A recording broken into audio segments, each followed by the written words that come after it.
Hello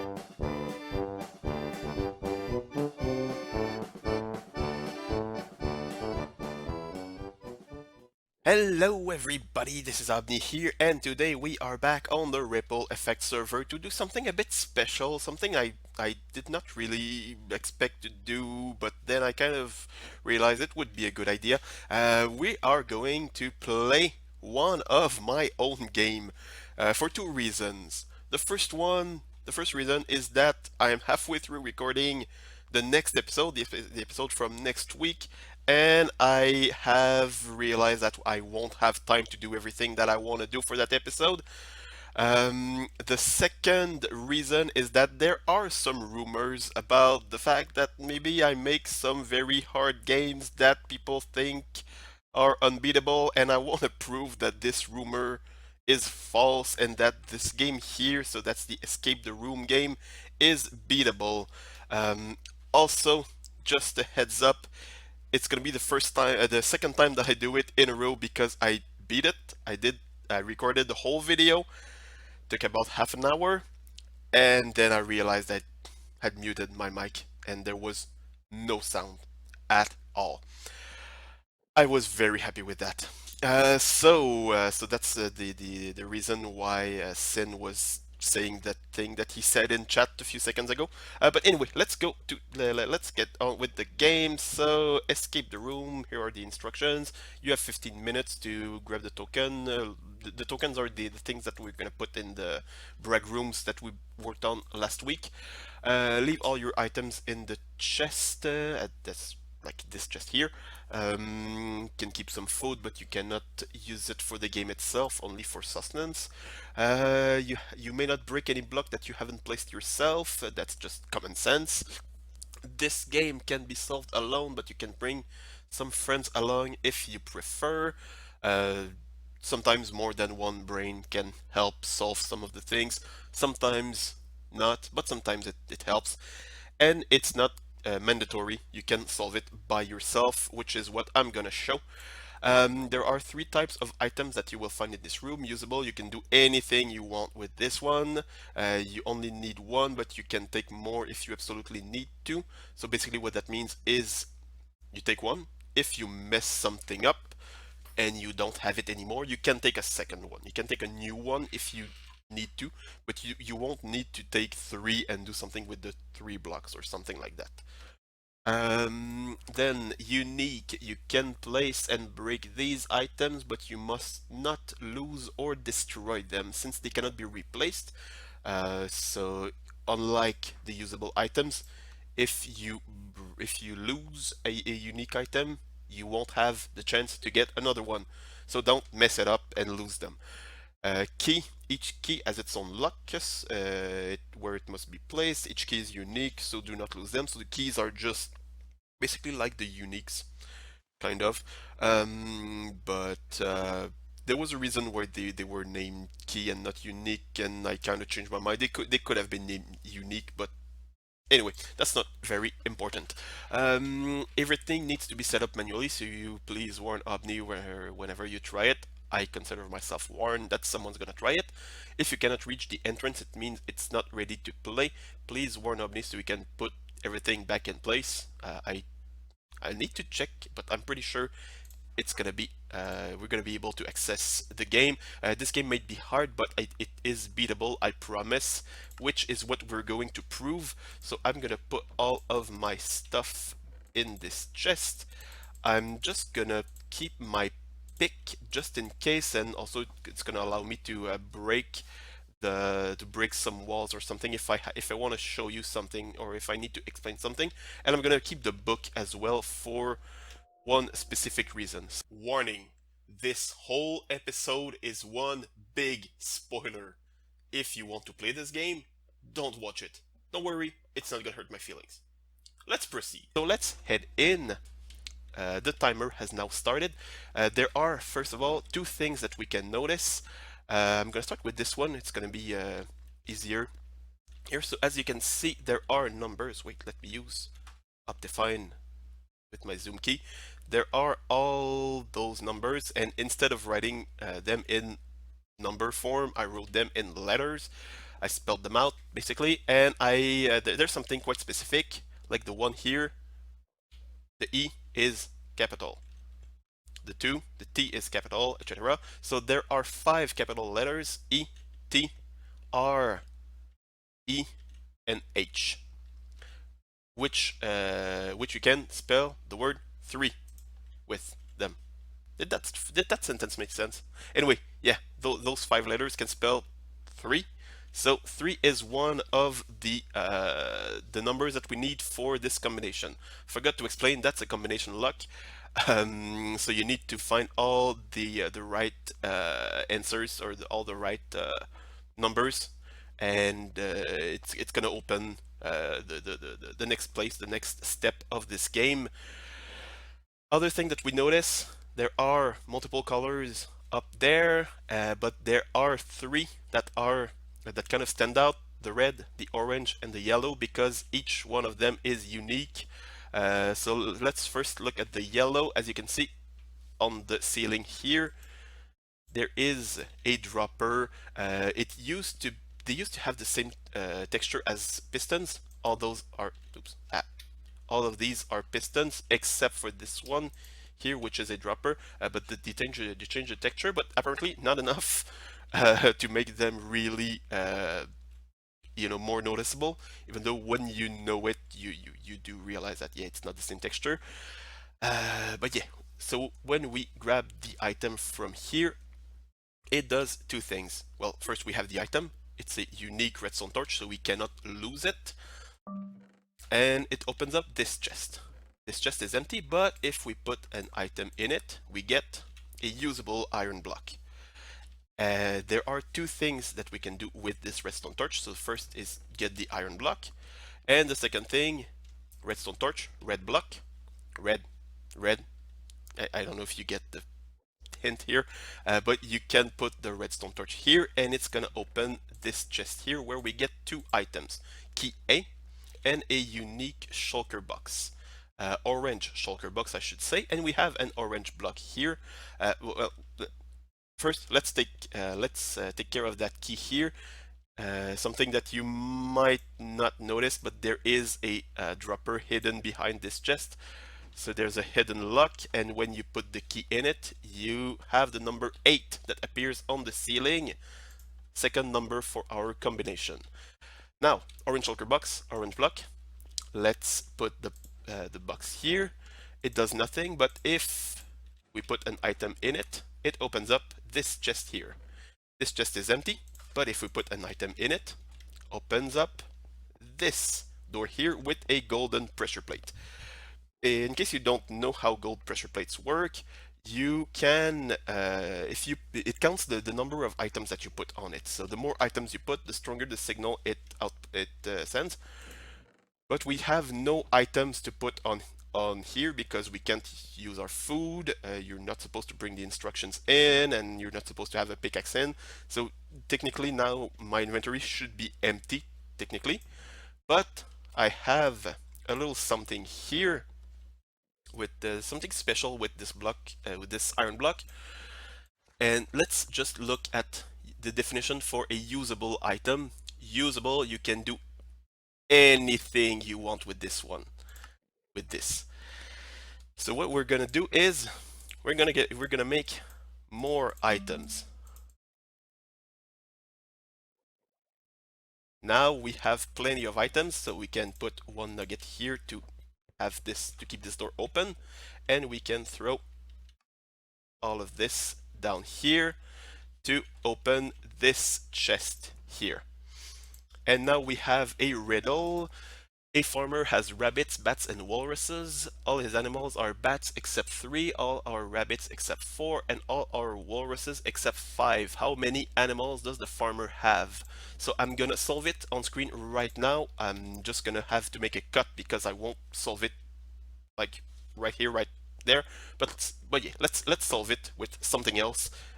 Players here are encouraged to take a piece of paper to solve that or something like that. To solve this problem, we're gonna use a bit of algebra, but don't worry, it's not too bad, it's not too hard. So to do so, we're gonna use the letters R for the number of rabbits, B for the bats, and W for the walruses. the first information that we have is that all his animals are bat except 3, which means that 3 animals are not bats, meaning that they are either rabbits or walruses. So we can have this first equation, number of rabbits, so R plus W, the walruses, equals 3. Second one is all our rabbits except 4, so the bats plus the walruses equals 4. And the last one, the bats plus the rabbits equals 5. We can add these 3 equations, which gives this large equation that we can reduce by combining the same variables, the same numbers. So we get that twice the number of rabbits plus twice the number of walruses plus twice the number of bats equals 12. We can divide everything by 2 to get that the total of all the animals equals 6, which is what we are looking for. So the answer, as you can see, is 6. So if we flip the lever 6, something happened here in the floor, and that's kind of the mean part. For those of you who have ever played an escape the room game, there's always another room. There's always a second room. Whenever you think you're done, you think you found the exit. No, it's another room, and that's the same thing that's happening here. Please leave all items from previous level in the chest. So in case someone kept the redstone torch or something like that, you have to leave everything here. But yeah, we end up in this room here. So what we have 3 chests, and there are those 2 little spots here that are made out of purple, so it kind of pops out that there's probably something special with these 2 tiles on the floor. But other than that, we have nothing, or so it seems, because, well, this chest here, nothing special. But this one here, if you look carefully, you see that there's a space behind it, and here there's a lever. This lever opens up this block here, which shows this minecart track, but we cannot access it in any way, and we don't have a minecart. So let's try and find something else. Something that we can find if we're curious enough, or if you use F3, is that this here is a stair block, which means you can open this chest.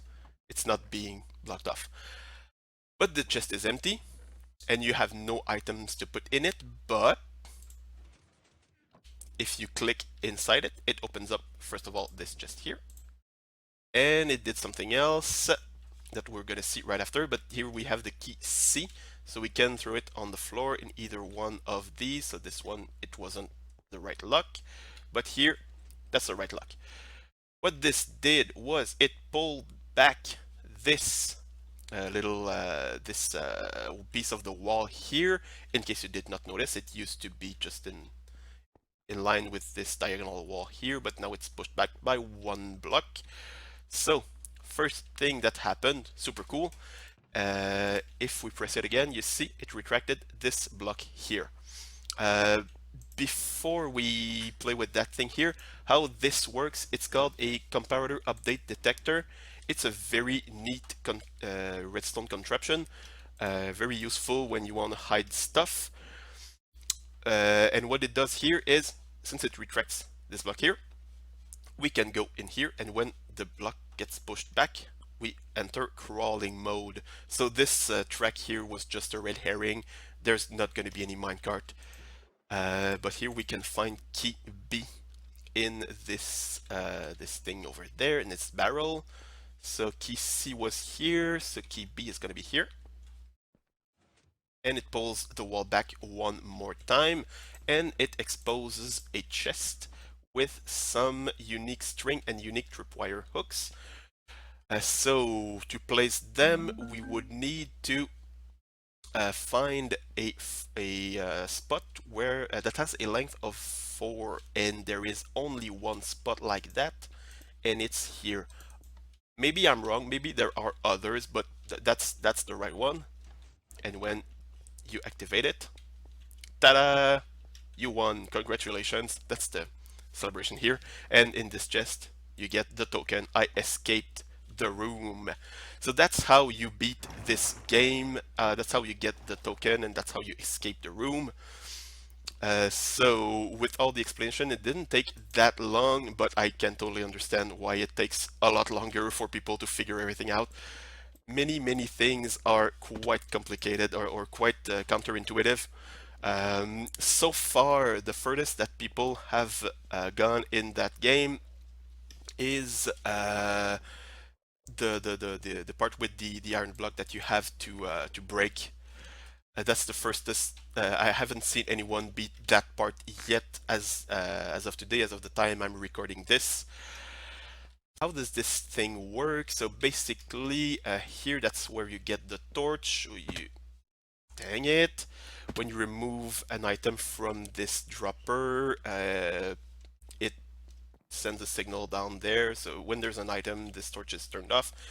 When you remove the item, it turns on and it activates, it retracts this piston here, which shows the empty chest that we had. I keep forgetting I don't have feather falling because I'm naked.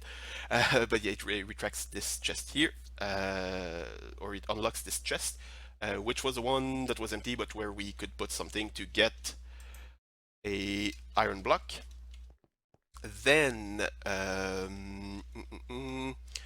other things that we have here.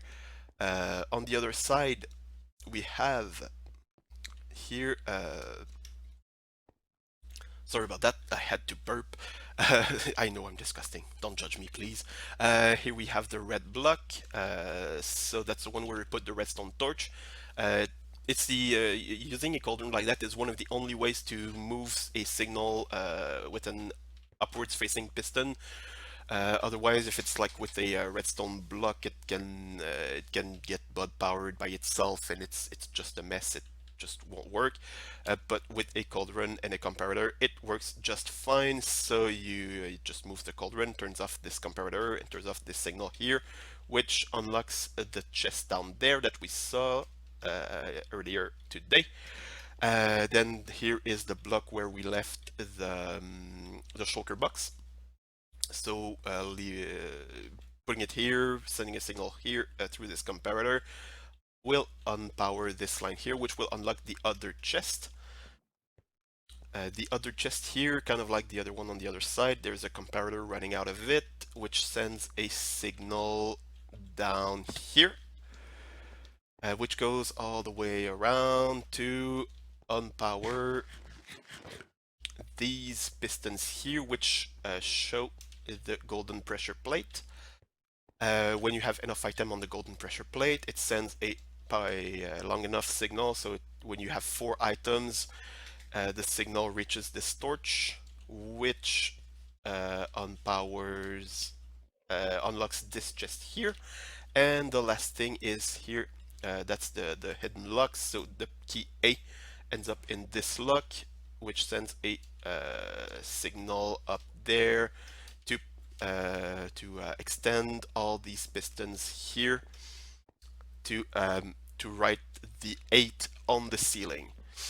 So that's what's happening so far. After that here, when we turn on the right numbers, it turns off these torches, and if we turn on a wrong number, it turns on this this redstone line. So when you have the exact combination, it turns off this line here, which in turn powers this torch, which powers this, which activates the little retraction here. That's the hole that we fell in earlier to get to the second room. So that's what's happening in the first room, and then here for this second room here, I already explained everything and I was not very happy with any of my explanations, so I decided to just try it again a second time. So first things first, let's start with this thing here, the comparator update detector. So basically what happens is, just if I click any spot in this chest, it will send a quick pulse. So what's happening here basically is that this chest here is being locked. It's being blocked off by this this block here. So I cannot open it, and this comparator should not be able to read from it, but it started reading from it before it was blocked, so it doesn't really realize that it cannot read from it. So basically, this one here there's an item in this chest. The comparator was reading this item. It sends some power here, which powered this piston here, which pushed this block here, which in turn made this chest here unreadable for the comparator, but he just doesn't know it yet. So the chest is 2 blocks away, and this chest here is also 2 blocks away. So if I just update this one, for some reason, even if it's on the side, this one kind of realized that, oh, there's a chest 2 blocks away that changed. So, oh, I cannot read this block anymore, so he stops sending in the power here, which retracts this piston, this block here. And yeah, so this chest here, now it can be read, so this one realizes that it can read from this chest, and so it sends the power there and locks it, and doesn't realize that it's now locked. Hope it made sense. Well, as much as it can, because it doesn't really make any sense, but that's basically what's happening. With this thing, there are 2 things that happen. First is this piston here. It will push this block over there, and the other one is this observer here, so it will detect the fact that this block moved. This block here, it sends a signal over on the other side. That's what opens this chest there. And let's see if I can get up from here. Yeah.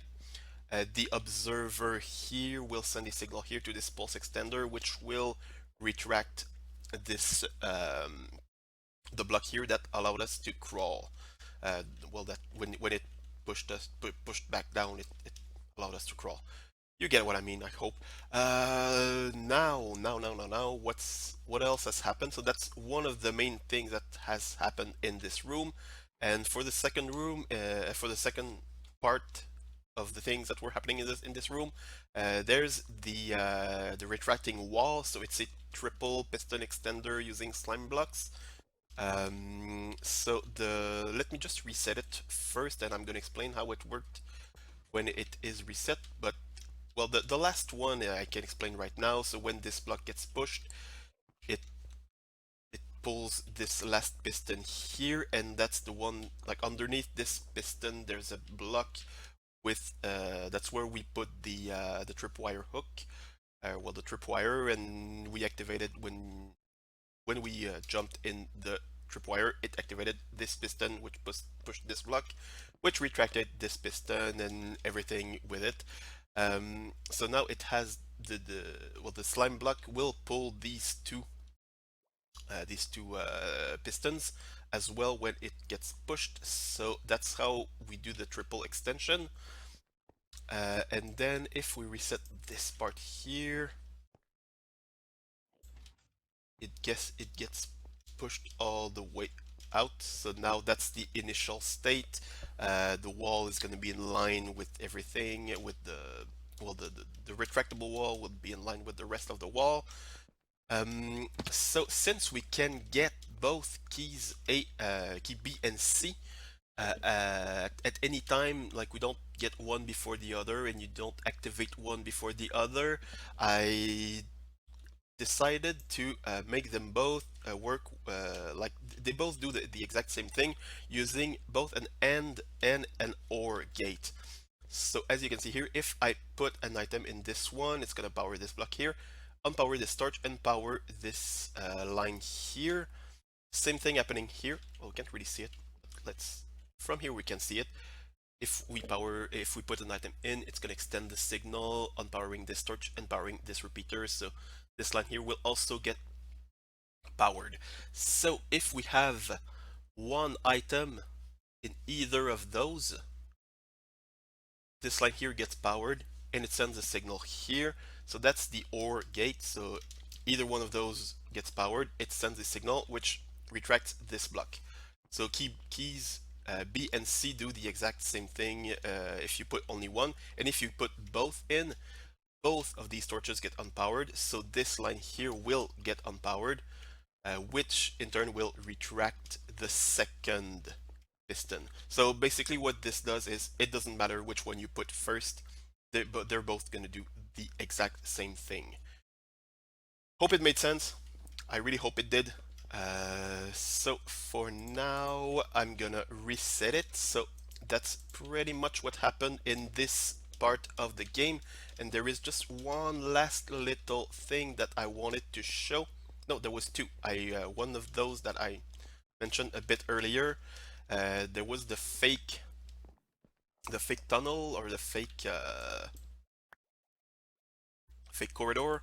If you manage for some reason to get through these doors, which is impossible, but if you manage to get through, you get called a cheater. So that's all there is in that corridor. And the last thing that I wanted to show, it's that if you run out of time, there's this comparator here that will send a signal to the you lost music, and also it's gonna send a signal to a multiple to a bunch of different places. So it's gonna retract these pistons here, so they will no longer show the 8 that was on the ceiling, and it's gonna lock all the chests. And so yeah, there's a bunch of things that it does. So yeah, it turns on all the lights as well, and as I said, yeah, it does a bunch of things just to just freeze the game so you can't keep on playing even if you ran out of time. So when you run out of time, nothing works anymore.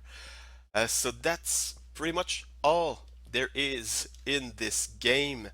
I'm gonna go ahead and reset it for whenever any new player or any player wants to play it again. But yeah, that's all there is to this place. I hope you enjoyed this video. It's not something that I've ever done, but I don't know. I thought it would be worth it. I thought it would be cool, so I'm gonna reset it for next players, and that's gonna be it for the episode. I hope you enjoyed it. Thank you for watching, and bye bye.